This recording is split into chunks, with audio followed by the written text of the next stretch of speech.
Pivot a Wellness Project, Day 16, January 16, 2021. Traveling from the future into the present on this big blue dot called the International Space Station of Life Being Human.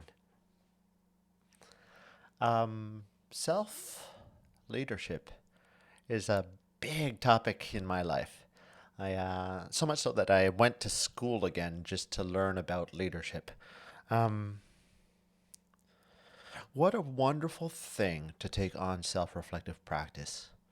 And it seems something that could be a little bit daunting. Some people have adopted this thing called mindfulness, where you, in the modern context, sit, breathe, and take in, accept, witness, grow.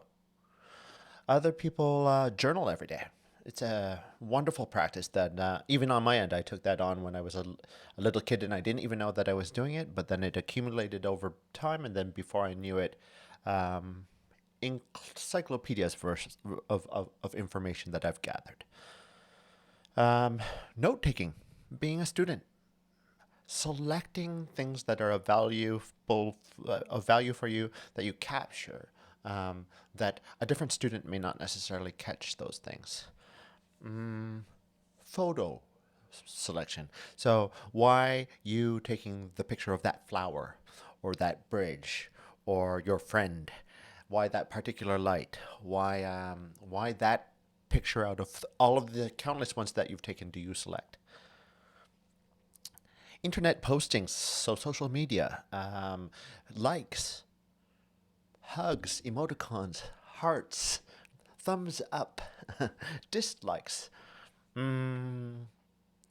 comments, commentary, commenting on someone's posting, commenting in a negative way, commenting in a positive way.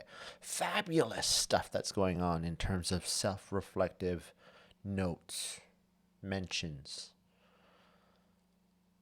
So, from the perspective of where the value is in this, um, a great coach that I spent a year learning with once challenged me with a scenario where I presented a problem and I was struggling with trying to resolve it.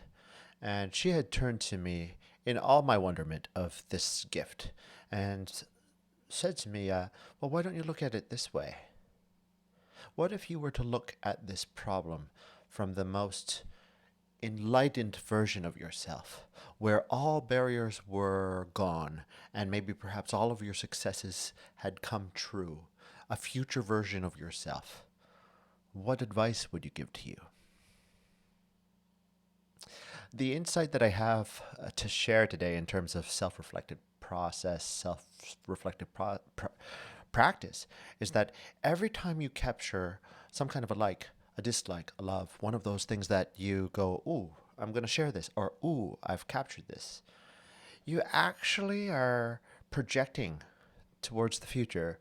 You're making selections of things that are of value or of disvalue to you, and you're navigating towards that future version of yourself, always, by turning it into an active process. If you really, really think deeply about it, it's actually you in your vision from your future self, letting you know in the present moment where you gotta go.